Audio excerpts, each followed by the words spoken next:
Breaking Jain news. इस कार्यक्रम के पुण्यार्जक हैं राजगुरु ज्योतिष चमत्कारी विश्वविख्यात किशोर जी शास्त्री। समस्या कैसी भी हो, समस्याओं का समाधान एक ही बार में, 100% गारंटी से निवारण। फैमिली प्रॉब्लम, व्यापार बिजनेस में नुकसान, सगाई शादी में रुकावट, फंसे हुए पैसे, डिवोर्स समस्या एवं अन्य समस्याओं के समाधान के लिए एक बार कॉल अवश्य करें। Mobile number 7715029205, 9529159064, 8799822007। ब्रांच पुणे एवं मुंबई। बहुत सारे ऐसे शिष्य जिनके पास थोड़ा ज्ञान, थोड़ा ध्यान और भी अन्य बहुत सारी चीजें आ जाती हैं, तो वो अब अपने मुख से अपने गुरु का नाम लेना पसंद नहीं करते।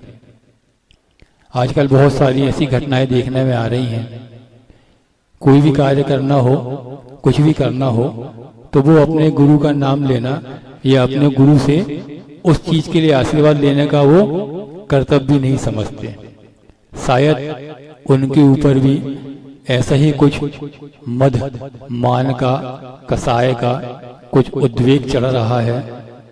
ऐसा ना हो कि एक दिन उन्हें भी उस बालक के जैसे कुछ कष्ट का अनुभव करना पड़े। और गुरु का नाम छुपाना ये तो बहुत ही ज्यादा कष्टदायी होता है, दुखप्रद होता है। क्यों? क्योंकि गुरु कौन होते हैं? गुरु वे होते हैं जो हमें अंधकार से उठाकर प्रकाशमान करते हैं, जिन्होंने हमारे जीवन को इतना उत्कृष्ट उठाया, इतना उत्कृष्ट बनाया कि आज जनता, जन समूह, श्रावक श्राविकाएं हमको एक पंच परमेष्टि में से साधु परमेष्टि के रूप में पूजती है। लेकिन इसको उठाने का श्रेय किसको जाता है? अगर हम सोचें कि हम में उपादान शक्ति थी इसलिए हम में सब हो गया, ऐसा नहीं है। अगर निमित्त रूपी गुरु नहीं मिलते तो आज हम भी वही सड़क में पड़े हुए एक पत्थर होते जो लोगों की पैर की ठोकर खा रहे होते।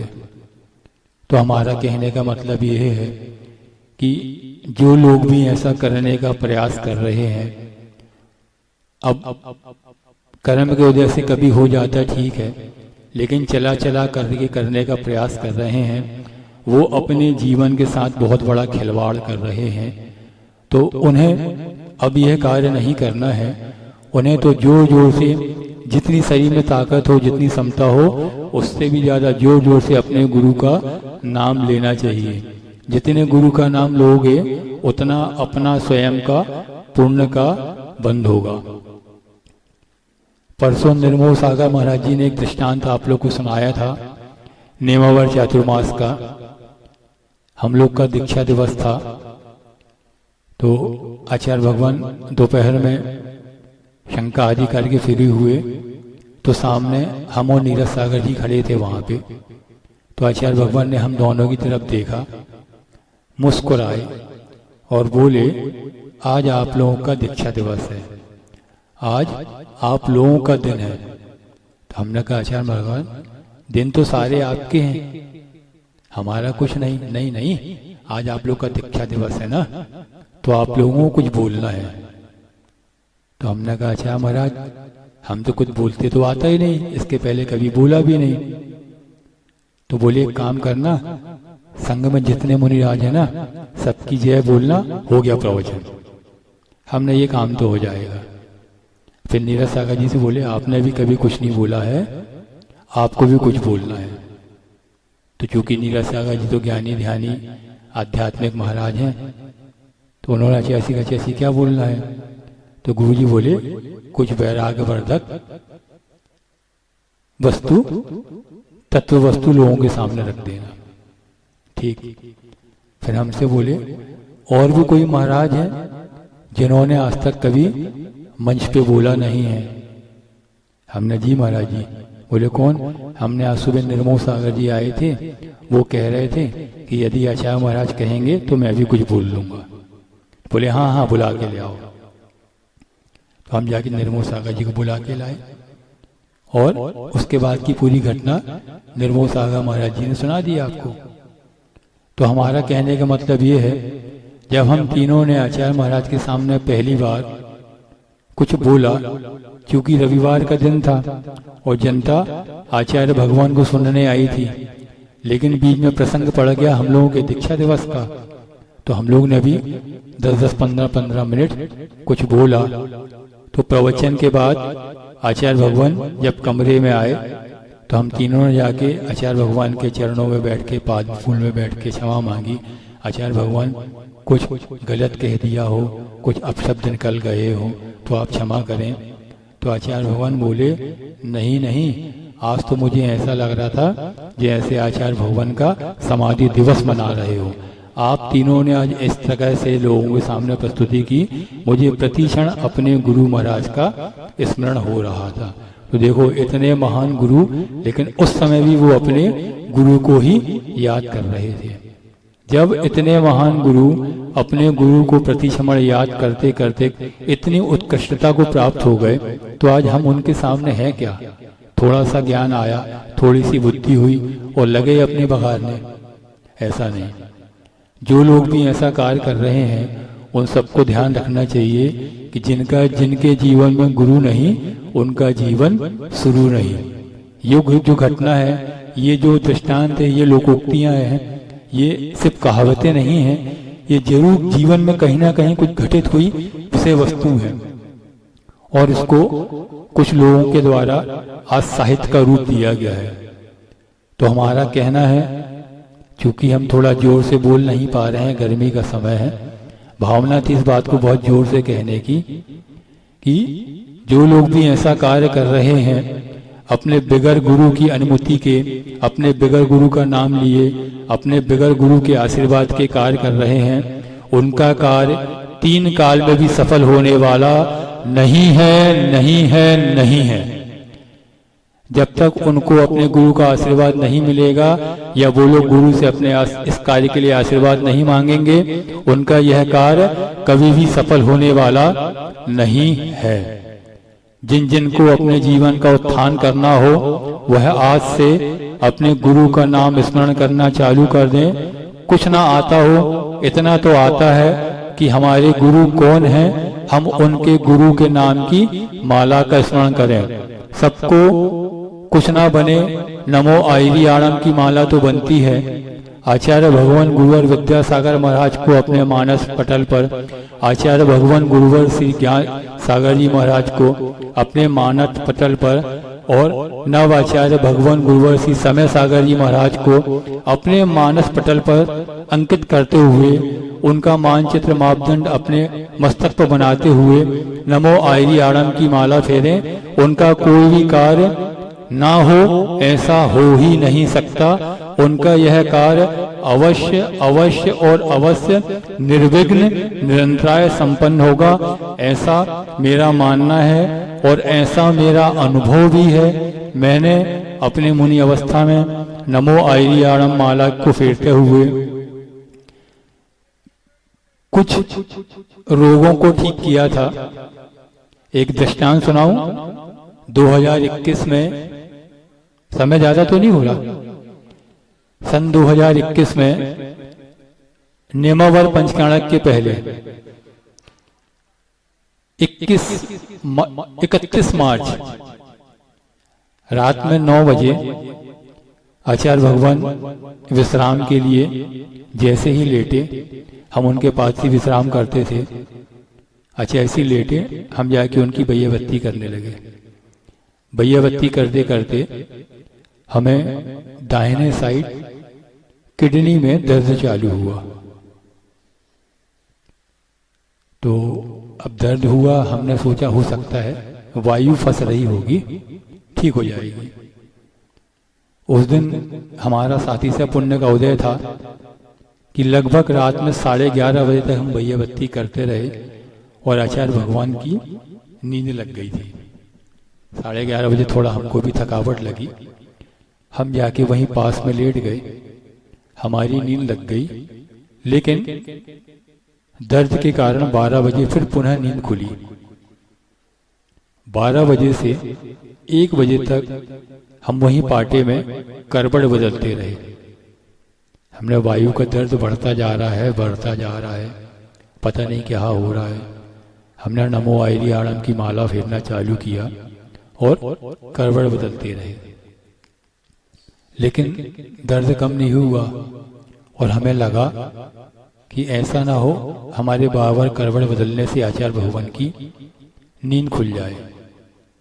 हम रात में 1 बजे धीरे से कमरे का दरवाजा खोल के कमरे से बाहर हो गए और जो लवशंका वाली गली थी वहां जाके जमीन पर लेट गए और नमो आयरी आड़म की माला चालू हो गई।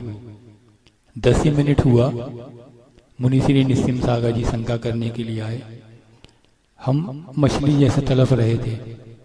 वो आए, उन्होंने पूछा क्या हुआ। हमने बोला कुछ नहीं, आप अपना कार्य करिए और जाके विश्राम करिए। महाराज जी लवशंकर से निवृत्त हो गए। क्योंकि वो पूज्य नयापक समण श्री योग सागर महाराज जी के साथ विश्राम करते थे, वो महाराज जी के पास पहुंचे, महाराज जी को जगाया। महाराज जी, निष्काम सागर जी को पेट में बहुत तकलीफ हो रही है। योग सागर महाराज जी तुरंत उठ के आए। हम वहीं जमीन में लेटे थे, लगभग रात के 1:30 बज गए थे। महाराज जी आए, हमसे धीरे से पूछे क्या हुआ। हमने महाराज जी इस तरफ बहुत जोरों से दर्द हो रहा है। तो उन्होंने हमारा हाथ उठाया, हाथ पकड़ा, उठाया और जाके पाटे पे लिटाया और रात में 1:30 बजे से लेके 3 बजे तक सरसों का तेल लेके महाराज जी ने, इतने बड़े महाराज जी ने हमारे पैरों से हमारी बैया व्यक्ति की। सोचो कितने बड़े महाराज निरापक मुनि श्री योग सागर महाराज जी। 1976 उनकी दीक्षा हुई, हमारा तो जन्म भी नहीं हुआ था।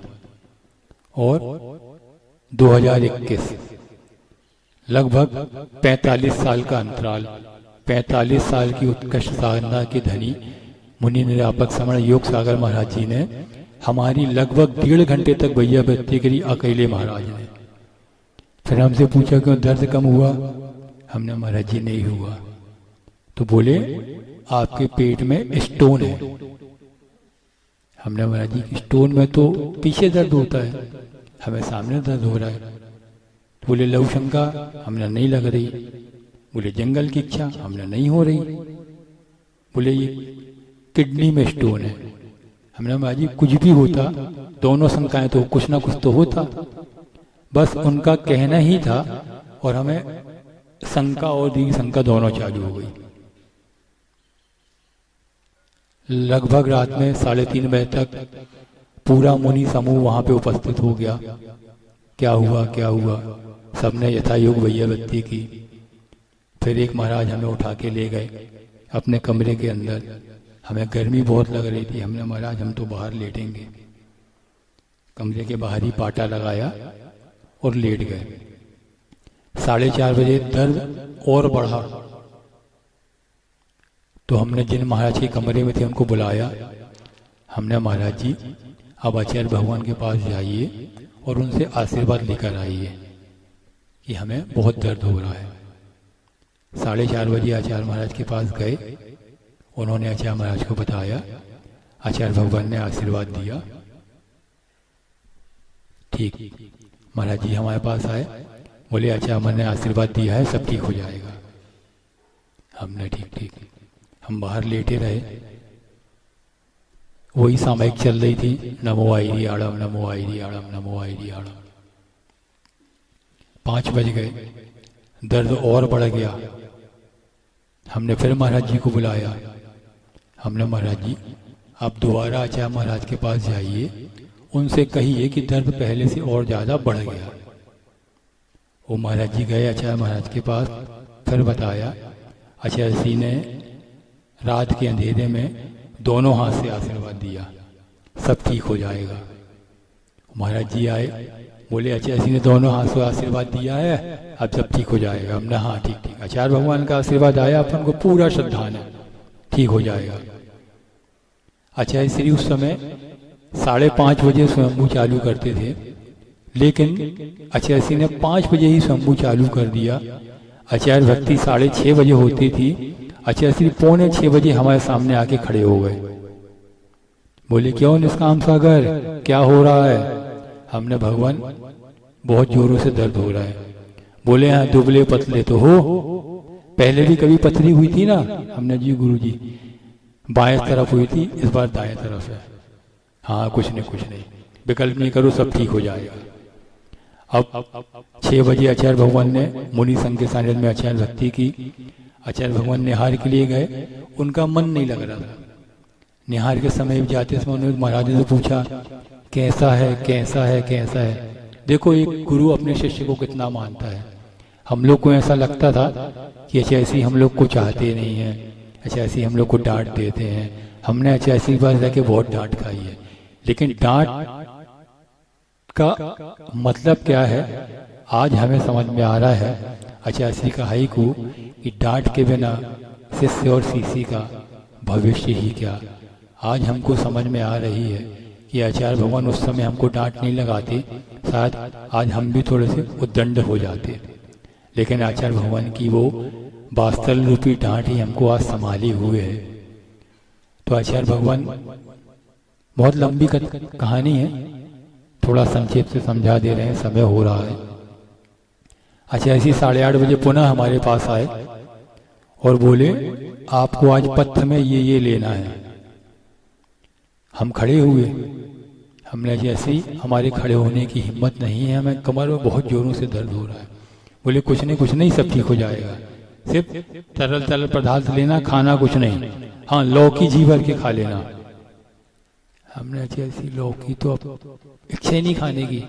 नहीं अच्छे से लेना, यदि उल्टी हो जाए तो सबसे अच्छा, बुमन हो जाए तो सबसे अच्छा, आपकी पथरी निकल जाएगी।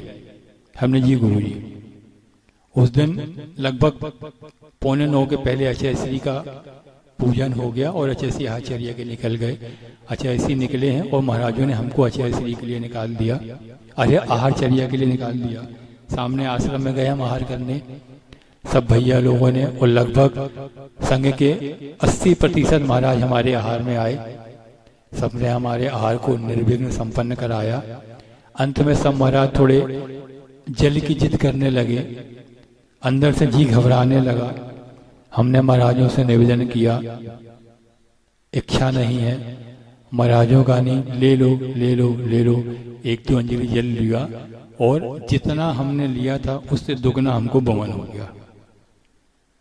एक तो पथरी का दर्द, ऊपर से उल्टी। हमको ध्यान आया नहीं, गुरुजी ने कहा था बमन होगा तो ठीक हो जाएगा। बस हम बैठे, शुद्धि करके आश्रम में जाके लेट गए। चतुर्दशी का दिन था। आचार्य भगवान आहार करके आए। अच्छा इसी को पूरे आहार में शायद कोई चिंतन चल रहा होगा कि मेरे पुत्र का, मेरे शिष्य का क्या हाल है, क्योंकि हम दर्द से बेहाल थे। अच्छा ऐसी जैसी आहार से आए, पुनः उन्होंने महाराजों से पूछा क्या स्थिति है। महाराजों ने कहा अच्छा ऐसी आहार के बाद बमन हो गया। हाँ ठीक। उस समय आचार्य भगवान के पास मुनि निरुपम सागर महाराज जी थे। तो उन्होंने कहा अच्छा ऐसी दर्द बहुत हो रहा है। आचार्य भगवान ने कहा चिंता नहीं करो, अच्छे से सुनना, नमो आयरियाणम माला का क्या प्रताप है, आचार्य भगवान पे श्रद्धान करने का क्या प्रताप है। आचार्य भगवान ने कहा चिंता नहीं करो, शाम को 5 बजे के पहले ठीक हो जाएगा। क्या बोले आचार्य भगवान? शाम को 5 बजे के पहले ठीक हो जाएगा। अब ये बात हमें तो पता नहीं थी क्योंकि हम आश्रम में थे और आचार्य भगवान संत भवन में थे। चतुर्दशी का दिन था। दोपहर में 1:30 बजे 2 महाराज हमारे पास आए। हमसे बोले क्यों प्रतिक्रमण सुना दें? हमने सुना दो। लेटे थे, रात भर नींद नहीं आई थी। जैसे ही महाराज जी ने प्रतिक्रमण चालू किया और हमारी नींद लग गई, हमारा प्रतिक्रमण नहीं हुआ। ठीक 4:15 बजे हमारी नींद खुली।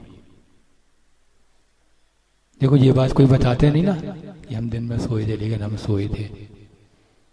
4:15 बजे नींद खुली और बहुत जोर से शंका की इच्छा हुई। हमने दोनों महाराजों को इशारा किया, बोले अभी रुको, अंतिम भक्ति चल रही है। हमने कहा हमसे नियंत्रण नहीं हो रहा है, रुको रुको रुको, हम तो जा रहे। तो उन्हें इशारा कि यहीं बाजू में बैठ जाओ पीछे। हम बैठे, 4:15 का समय था, 4:17 या 18 हुए होंगे, और आधी पथरी खुल के और आधी पथरी पत्थर के रूप में बाहर निकल गई। हमने पथरी का टुकड़ा उठाया, उसकी शुद्धि की और लेके अंदर आए। हमने महाराज जी ये निकला है। नहीं नहीं कुछ नहीं, कंकड़ गिरा है। हमने, हवा चल नहीं रही, ऊपर कोई जीव जंतु है नहीं, कंकड़ कहाँ से आ गया? हमारे शरीर की वेदना है, हमें पता है हमारे शरीर से निकली है। हम वो कंकड़ उठाए और महाराज लोगों के साथ 4:45 बजे आचार्य भगवान के पास पहुंचे। आचार्य भगवान देखे, जैसे ही मुस्कुराए तो हमें लगा हमें तो पूरी जहां की खुशियां मिल गई और हम स्वस्थ हो गए। आचार्य भगवान बोले, क्यों निष्काम सागर, क्या हुआ? हमने, भगवान आपके आशीर्वाद से पथरी निकल गई, जी है पथरी। तो हमसे बोलते, चलो उठो, फालतू की बातें करते हो। हमने, नहीं आचार्य भगवान, हमें एहसास हुआ है निकली है। नहीं नहीं, यहाँ वहाँ से गिर गया है।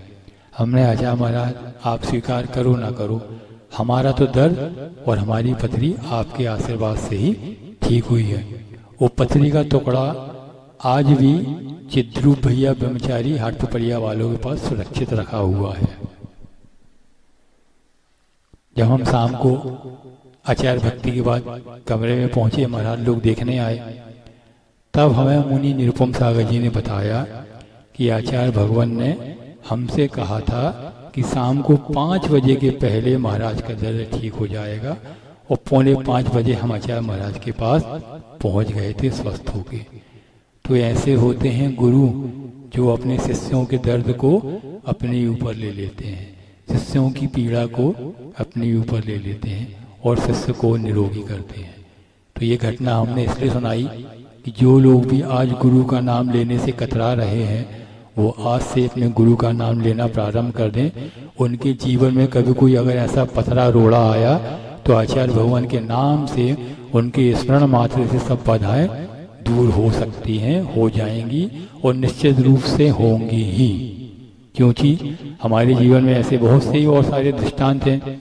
हमने आचार्य भगवान के पास लगभग 6 साल 11 महीने रह के इसका बहुत नजदीक से अनुभव किया है कि मात्र आचार्य भगवान के आभा मंडल में रहने से जब इतनी सारी बाधाएं दूर हो जाती हैं, तब आचार्य भगवान का नाम लेने से, उनका स्मरण करने से दुनिया में ऐसे कौन सी बाधा है जिसका निराकरण नहीं हो सकता, जो दूर नहीं हो सकती। तो हमने अपने जीवन में अपने गुरु आचार्य भगवान विद्यासागर महाराज को ही अपना भगवान माना।